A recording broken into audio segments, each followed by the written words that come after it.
Signore e signori, vi diamo il nostro più caloroso benvenuto in Australia. أهلا وسهلا. Witamy w Australii. Bienvenue en Australie. Welcome सुस्वागतम। आप सभी का हार्दिक स्वागत है। Bienvenidos. Willkommen. Orogan Kapula. Sok szeretettel fogadjuk kedves magyar vendégeinket. Witamy wszystkich. Merhaba. 환영합니다. Willkommen.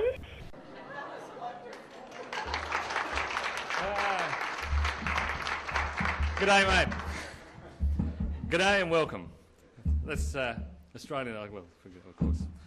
Look, it's just fantastic to see so many people, and it was already a sense of a feel of a good energy out there, so I'm sure we're in for a wonderful time. May I just introduce, the Honourable Pat Farmer, Parliamentary Secretary to the Minister for Education, Science and Training. Fellow delegates from 29 countries and international associations, colleagues, ladies and gentlemen, thanks for coming. We're privileged to have so many of you attend this important symposium. You know, we know that many of you have travelled from far and wide and great distances to be here. And I was talking to to Gideon from the Indian delegation, and he got his visa to come here 5 hours before his plane was supposed to leave. So if you think about that kind of effort, or just the sheer tension of that, it's great to see that people have made that effort to come. So we appreciate your effort and look forward to your contributions. This is a symposium in which we come together in friendship, respect and commitment to work together. And we've chosen quite a beautiful location, I'm sure you agree, for a symposium. And we hope you're able to make use of it, to overcome any jet lag and just to enjoy it. Manly was named by the first Governor of Australia. He's a fellow by the name of Governor Phillip. And he noted the handsome and beautiful people of the Canalgal tribe. And if Governor Phillip were alive today, I'm sure he would make a similar comment about such a distinguished group that's here tonight. He might have named it Careers instead of Manly. International Symposium 2006 is the third international forum on career development and public policy. This is the first such symposium to be held in the Southern Hemisphere. Not that there's a lot of land in the Southern Hemisphere, but it's the first one. It's also the first to be held in the Asia-Pacific region. And I'd like to acknowledge the support of the Commonwealth Government, the Department of Education, Science and Training for enabling this symposium to occur. It's really a further indication of the value placed on career development in this country by this government. I would also like to acknowledge the Symposium Committee for their intellect and support for this symposium, and to the SEEKA members, the Career Industry Council of Australia and staff for their commitment to the symposium, and finally to our convener, Col McCowan, who's sitting there in the bright shirt there, and his team.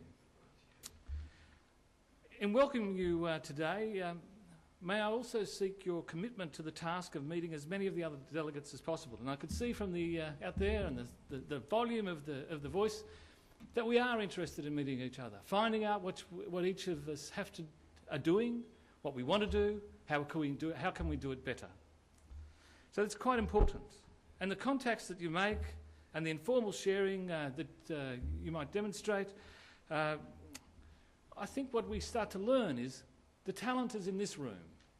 That this kind of symposium is about what do you know, what can you share, what can you contribute, what questions can you raise that will allow us to develop actions that we can take back, not just to our own countries, but to sort of encourage the International Centre for Career Development and Public Policy to take some of that forward. So it's quite a big task, a fun task, a humorous task, a serious task.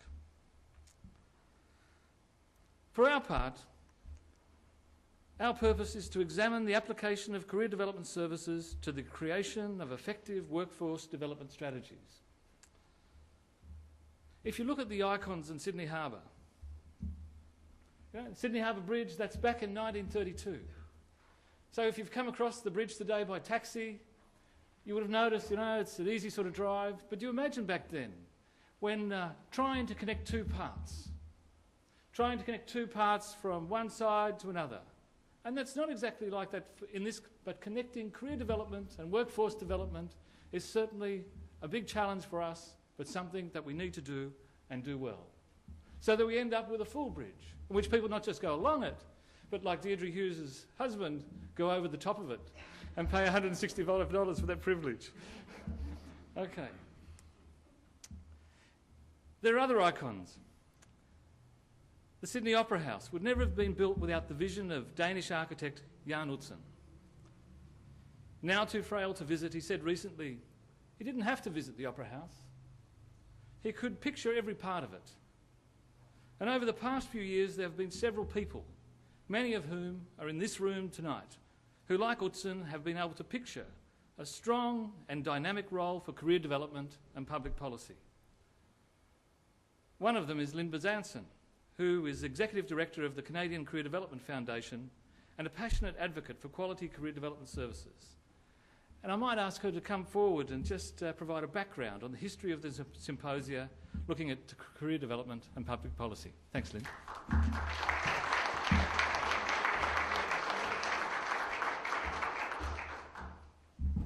Thank you so much. What a privilege it is to be in this room, in this wonderful location, and to actually have a third international symposium. It's really very exciting. And I would like to just make a few comments about where this all began. And I'm going to start that with, no, go backwards. I want my ripple. Go back to my ripple. Never underestimate the power of a ripple or a conversation. And I want to show you this. Those of you who are from New Zealand might recognize it, although I know you're far away. But this is a national flower of New Zealand. And it was presented to me as a little gift by a man named Rory O'Connor back in 1997, when Rory asked me to have a conversation. And the conversation was about whether it made sense for us to try to form some kind of a network internationally that we could start talking about problems in common. Rory had had a conversation with Tony Watts from the United Kingdom, and I think he had had one with Colin McCowan for Australia. And Rory visited me in Ottawa, and after a dinner at my home, left me this as a little gift. I've always had this in my living room, because this was the conversation that started where we are tonight. Now, I just want to, I know you can't quite see it, but in a sense, it's a little bit like a little seedling waiting to grow. And you notice it's like a globe, but it's flat. So it's not quite formed. And if you look at the logo of the International Symposium, you'll see that it is a globe. So this has grown, this conversation has grown into something quite different. So keep that image in mind of this from New Zealand, a conversation, and look where we have come. I have the next slide, please. That conversation led to, with the beginning of $10,000 in seed money, to fund this conversation, the first ever international symposium on career development and public policy, which we hosted in Ottawa in 1999. And we had 14 countries attending that symposium. It was successful, and people felt there was great merit and energy in not only sharing knowledge and practice, but sharing challenges and looking at how we could prevent each other from reinventing wheels by starting to share some of the best work that we were doing. It was so successful that we determined to do it again, and we did succeed.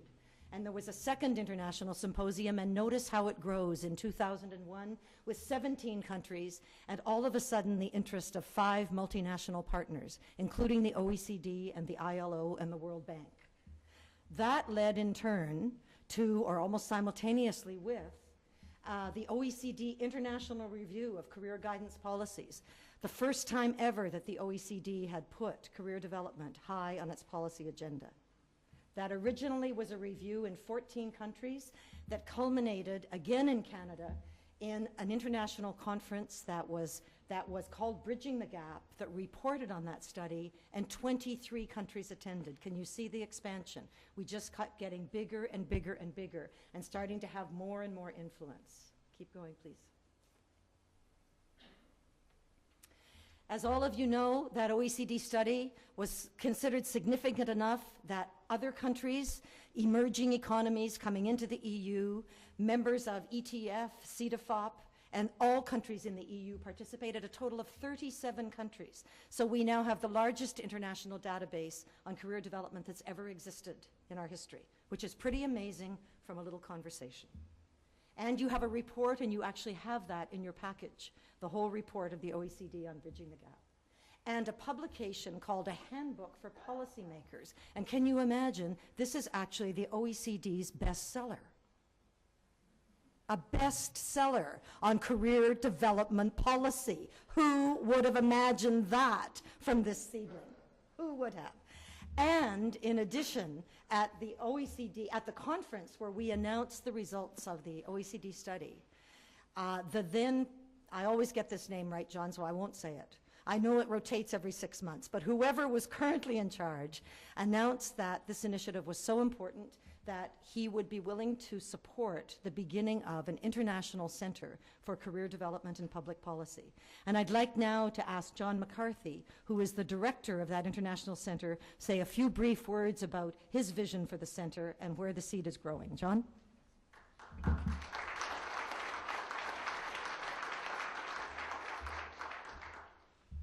I'm not sure whether Lynn has a crystal ball or something else looking into the future, but just to say that this is the first international symposium since the establishment of the centre, and that the centre has 4 functions internationally. One is to act as a permanent focal point for international collaboration in making the links between career development and public policy. Secondly, its role is intelligence gathering and sharing of knowledge of policy-related studies and reports. I hope that the intelligence gathering finds more evidence than there was found in Iraq. In the third, its third function is to support international collaboration in policy-related research. And its fourth, and very related to this international symposium, is to support the development of and the follow-up of the international symposium. And I'm really delighted to be here. I'm looking forward to looking at the recommendations coming from this international symposium, which will give a focus and direction to the work of the International Centre for the next number of years. Thank you.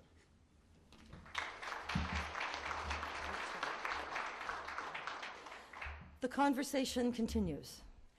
And certainly from the Canadian perspective, I think the possibility of any of us in Canada trying to convince anyone that we should do it again after we had done the first 3, you can imagine what the chances were. It was essential that another country rise to the leadership and say it is our turn.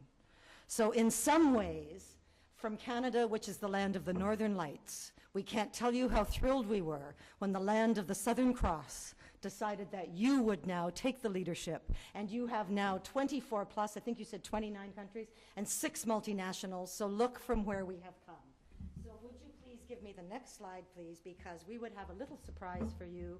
We would like to pass the symposium torch in friendship, and I think you will recognize this from Turin. Ladies and gentlemen, the Canadian team will pass the torch. Move it, Canada! Whoa.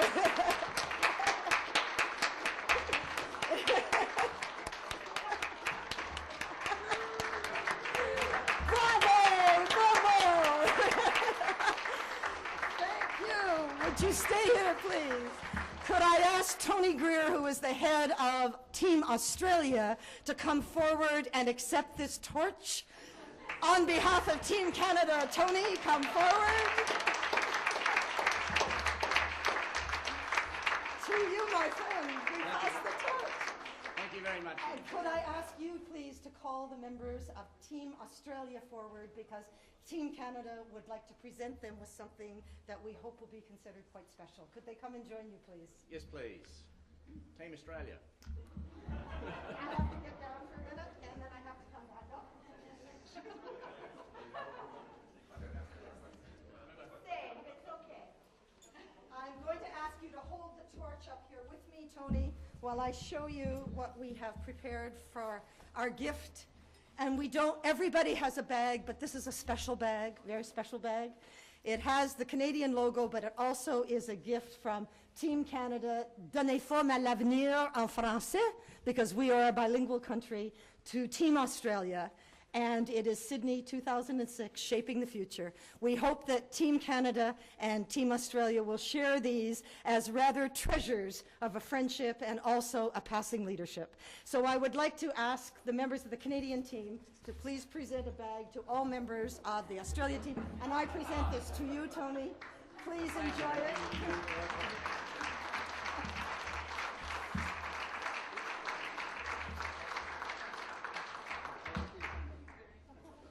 And these don't work in Australia.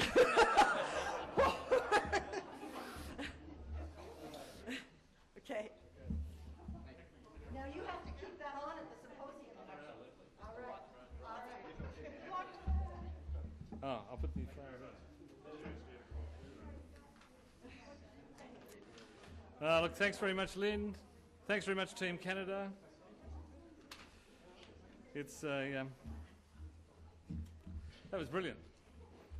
I suppose I can't really follow up with a present to Team Canada, but I probably could offer those people who didn't bring their own boogie board to have a swim in Manly. We're going to have this in the registration area, and if you wake up in the middle of the night and decide that swimming on the beach is a good thing, then this will be available at the registration area. And if you haven't brought your beach towel, we've brought this beach towel to go with it, so that'll be in the registration area as well. We hope you... okay. Okay. It's now time to introduce Pat Farmer. Pat Farmer is Parliamentary Secretary to the Minister for Education, Science and Training. People might know that Pat is an ultramarathon runner. He not just somebody who runs a few streets, but he's a man that has run between cities. When you think about that sort of commitment and focus, you get a sense of the man. And he's found time to join us this evening, and I think that's in further recognition of this government's commitment to career development. Pat was elected to the House of Representatives for the seat of Macarthur in New South Wales in 2001 and 2004. It's great for him to come along tonight because of his wide and varied career himself. He's been an automotive engineer, a motor mechanic, a landscape gardener, an athlete, a motivational speaker, and a contributor to Australia through his efforts within the Parliament. So may I ask you, Pat, to come and say a few words in opening up our symposium.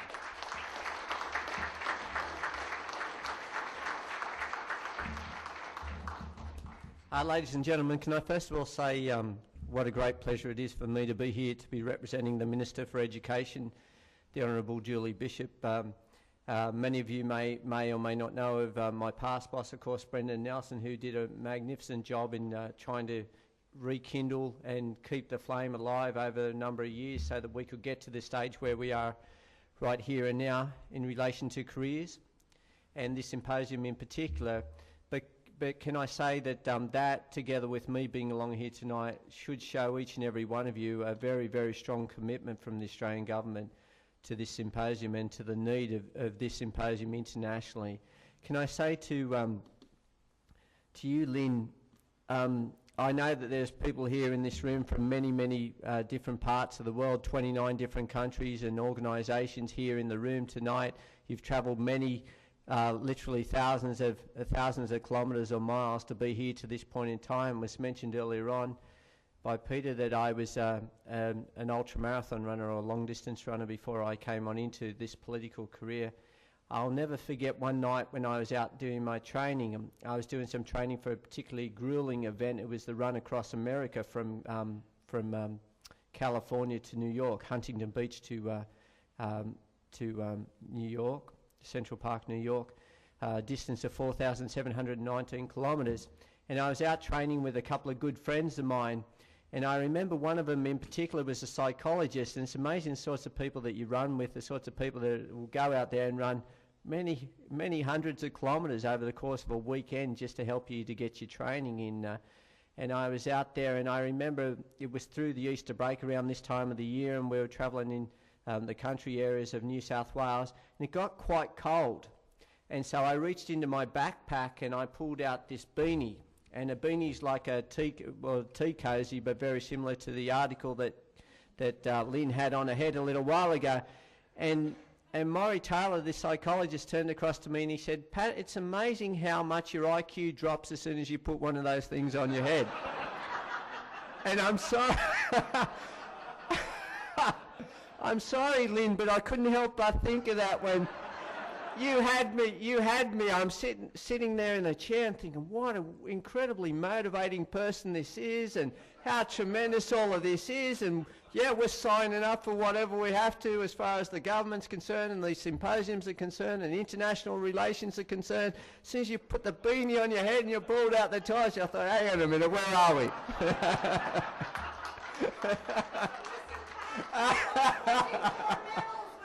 I won't tell you about the Australian Commonwealth Games team now, will I? But all that said and done, as it was mentioned earlier on by Peter, I come from quite a diverse background. It's amazing. I live in a country here, Australia. It really is a very rich and diverse country. It is a land of opportunity, and I know that many of you represent countries that are similar to this country, and for that reason I applaud you. But I have to just tell you from my own experience, I left school at the age of 14, and I remember when I left school, I was one of 7 children. I came from a family that wasn't particularly well off financially, and my father said to me, "Son, you better get out and get yourself a job as quickly as you possibly can." And so I went looking for a trade, and my father said to me, he said, "You haven't got the intelligence to go on to university." So he said, "You better get yourself a trade and get out there. And by the way, I love my car, so you better become a motor mechanic or a panel beater or a spray painter or something like that, or an electrician or something like that." So I'll never forget, I went from place to place to place, and all of you careers advisors here in the room could understand this. I went to so many different places looking for a job, and every single place I went to, they said, "Well, what experience do you have?" And in those days, we didn't have careers advisors in the schools. In those days, we didn't have somebody who we didn't even have industry working within the school itself. So there was, we had a little bit of woodworking, and the only thing I remember from woodworking was how not to choke a hammer. And they said, "Don't hold the hammer up the top here, that's choking the hammer." I never really worked out what they meant by that until much, much longer after I left school.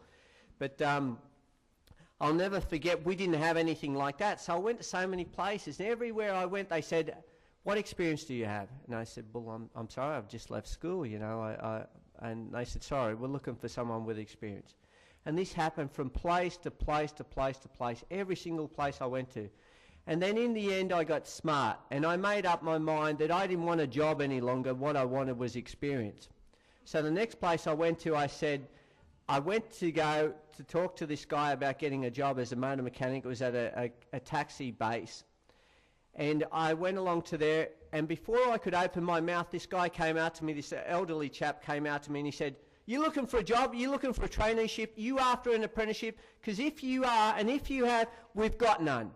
He said, "You know what? I'm sick and tired of young people coming around here looking for jobs." He said, "They come in here, they want to run the place on the first day that they start here. They want to be paid the most amount of money. They want to do the least amount of work. They want to work the least amount of hours. They want the most prestigious things to do. They don't want to get dirty. They don't want to do anything." And this guy went on and on and on like a broken record, and I was just standing there gobsmacked, which is a bit like Lynn with for those of you that don't, that's like Lynn with the tea cosy on. And I just stood there, and then when he was finished, so he said, "So what do you want?" And I said, "Well, look, I don't want a job." And he said, "Oh, look, son, I'm so sorry." He said, "I'm sorry about that." He said, "I'm just sick and tired of young people coming in here and they want these jobs." And I said, yeah, I know, I heard all of that. And he said, "Well, look, what can I do for you?" And I said, "Well, I'm not after a job, I'm after experience." And he said, "What?" I said, "I'm not after a job, I'm after experience." He said, "What on earth are you carrying on about?" I said, "Look, everywhere I've gone looking for an apprenticeship or a traineeship," I said, "nobody will give me a job." So I said, "I'm after experience." He said, "What are you talking about?" I said, "Look, I said, all I want is experience. I said, I will work for you for 3 months for free. I said, I'll do anything you want. I'll get the lunches, I'll clean the floor, I'll paint the tyres of the cars, I'll clean the cars, I'll wash the overalls, I'll sweep the floors, do anything that you want for 3 months, just so long as at the end of 3 months you give me a piece of paper that says that I have worked in a mechanical workshop for 3 months and that I have experience working in a mechanical workshop. He said, are you serious? And I said, yes. He said, all right, you got yourself a job. So figure that one out. Anyway, that's the mentality of some people, but I'll never forget, I didn't really have a job at that point in time, but you know what? I went away and I worked at that place and I did all the things that I said I would do. You know, I cleaned the floor, I got the lunches, I did anything that they wanted. I folded overalls, anything that they wanted me to do, I did for that full period of time. And at the end of it all, I'll never forget, and please bear with me, I'll tell you a quick story. I was working there and my boss said to me, look, I'm pulling apart this automatic gearbox, I haven't got time to tell you how to do this. So he said, go out the back room and clean up the back room. And I went out to the back room and I looked at this place, and this was our lunchroom. And things in the workplace have changed dramatically here in Australia over the years. And we now have lunchrooms that look like lunchrooms where you can sit down and have your lunch. But in the old days, it was also the room where they threw all the old spare parts, where they threw the old overalls, where they dumped all the excess grease barrels and rubbish and everything out there. And you were expected to have lunch there. Of course, nobody did. So I went out the back there and I started cleaning up this place. And I started with the ceiling and I worked my way down from the ceilings to the windows, and I cleaned the windows, and finally you could let some light start to come through the window, which was a rare thing in that room. And then I continued to clean the walls and I cleaned the basins, and everything shone, and I was nearly finished. And I'll never forget, this fellow came out and his name was Jeff, and every workshop in those days had one of these old Jeffs. It's like the janitor at the school. It's the type of guy that's been there forever and a day. He's just done the same old thing every single day of his life, and he knows everything off by heart. And he came out to there, and he had his sleeves rolled up on his overalls, and he came out and he walked out there and he had grease and oil up his arms, and he came out, and we had a great big 20-gallon drum of this Solvol type soapy, sandy sort of type pasty soap that you would put your arms in, and you wriggled it around enough, and the sand and the soap itself took the grease off your arms. And he put his arms in there and he pulled them out, and when he pulled them out, the soap went flying all over the place, and then he'd wriggle his arms around like this, and then and as he did, this grease and oil went all over the walls, which went to show me how it got that dirty. Then he went across to the tap and he bumped the tap with his elbow, and the water went splashing into the sink, then went splashing back up on the ceiling and the walls and everywhere. Put his arms underneath the sink and he wriggled them around like this, and he was just about to knock the tap to turn it off again. And then what actually happens from that point is they usually lean around and they grab somebody else's overalls, they pick them up and they dry their arms, and then they walk off out of there. And he just turned the tap off, and he was about to do that, to lean across to grab somebody's overalls to dry his arms, and he looked up and he jumped back and he let out a word which I'm not prepared to say in public again, but it was a 4-letter word, so that's in international language for all of you. And he just stood there looking at the wall for a minute, and then he went running out, and he grabbed my boss, Laurie, and he pulled him back in, and the two of them stood there standing at the wall. And being a young fellow, I said, is everything all right? What have I done wrong? And he said to me, I've been working here for 25 years, and I never knew that there was a mirror on that wall. In all that time. That afternoon, my boss, Laurie, was out in the workshop, and I was packed up and ready to go home. And I was walking home, my boss grabbed me and he said, Pat, he said, I want to talk to you. He said, do you know what? He said, I have never ever seen a young person take on the menial things of life, the simple little things of life, like cleaning overalls, cleaning the tools, painting the tyres, washing the cars, getting the lunches, all those little things with such diligence, like it was the most important job in the world. He said, you know what, son, if you want an apprenticeship, mate, you've got it. And I'll never ever forget that day as long as I live. And when I go and speak at schools, high schools and primary schools and TAFE colleges and universities, I often relay that story because of how proud I felt at that moment when I was given the first start in my life, a real job. I'll never ever forget that. I'll never forget that. And I went home and I told my parents, and they were just so proud of me because I was guaranteed a job for the next 4 years as I did my apprenticeship, and then I went on from there. I spent 7 years in the trade. But another interesting point, which I know all of you are tackling here at this symposium, is the fact that I changed jobs. I was in that job for 7 years, and then I moved from there into the landscape construction trade or the building industry. And then from there I moved across. I was inspired by a little old runner and took up being a professional athlete. And from there I used my travels throughout the world and the things that I had done to try and inspire other people. And so I was on the public speaking circuit. And from there I got a call out of the blue from the Prime Minister one day who suggested that I might make a decent politician. And here I find myself now not only a politician having won a seat out in Western Sydney here, but also somebody who is, as I mentioned earlier on, Parliamentary Secretary or Junior Minister for Education. And I think to myself about my humble beginnings, and I think to myself, well, what do I really have going for me? I don't have a university degree. But I've done engineering courses, I've done mechanical engineering courses, I've done other trades and things like that, and I have an incredible amount of life experience. And one of the things that we are now seeing here in Australia, and I understand you are seeing the same in other countries, is that we're starting to get people with real life skills going back to the schools. And not only back to the schools, but also to anybody at any stage in their life, because life is a lifelong education itself. And saying to these people, hey, if you want to change trades, if you want to make something of yourself, if you want to do a university course and you're in your 30s or your 40s, your kids are grown up and they've moved on, and you want to become a nurse, or you want to do whatever it is that you want to do, that you've always had a passion for but never had time to do, you can do it. You can do it. And I love saying that not only to the kids at school, but also to everybody I come in contact with. And that is why this symposium is so important. And that, together with the fact that we are no longer this island that is isolated from the rest of the world, that we are very much, same as all of you, are very much a part of the rest of the world. And that this world has a transient global population that travel. And it's important for all our countries to have good trade, to have good skills, to address the ageing population as all of us become better equipped and smarter, and smarter about our health and smarter about our options. We look after ourselves better, we live longer. And so what happens when we live longer? We want a better quality of life. And part of that better quality of life is going back to school, or going to university, or going to TAFE, or picking up the necessary skills that we need to go on into that prized job that we've been looking for such a long period of time. So I just want to say to each and every one of you here in this room, the various organisations that each of you represent, that I can say on behalf of the Australian Government, we are very, very serious about this symposium. We're very serious about the future. I'm very lucky to be part of an organisation that is the Australian Government, but very lucky to be supported by DEST, our Department of Education, Science and Training. And it was suggested to me earlier on that that should be about lifelong education, science and training, and I couldn't agree more.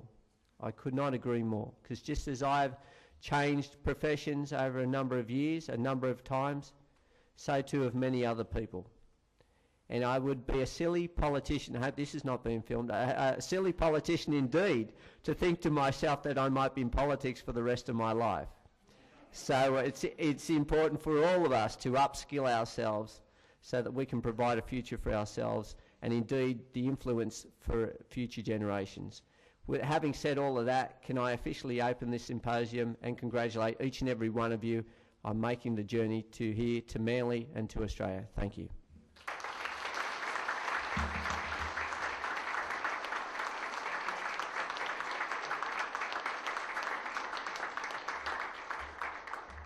That was pretty good. I don't think Pat had read all of our themes, but he managed to get taking responsibility, networking, employability skills. He got down, Pat.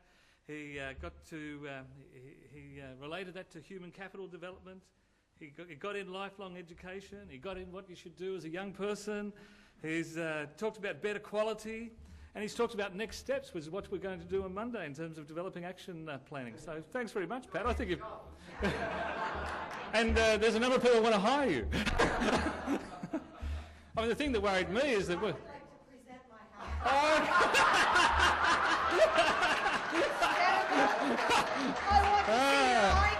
Hang on.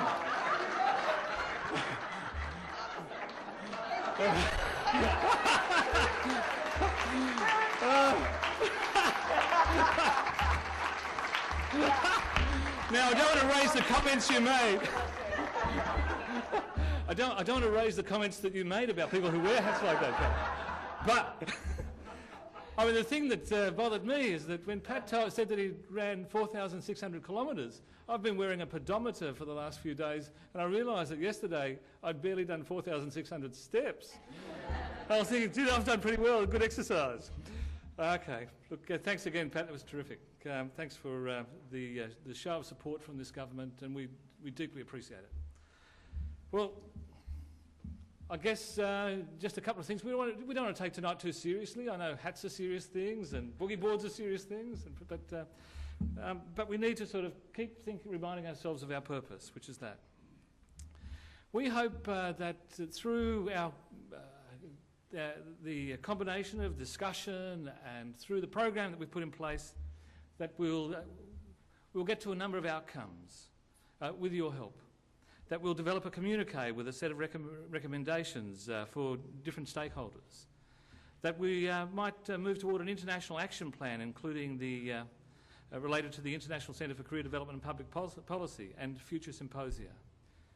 That the country teams that are represented here develop action plans and an ongoing mechanism for knowledge sharing. And that out of this, that we publish the papers and proceedings, that they can get widely distributed to other career people who won't be here tonight. This symposium doesn't come together by accident. It's a combination of roles. And if you look at a number of them, can I get the International Steering Committee to stand up and just show their faces so people know? These are the people who, for the last year,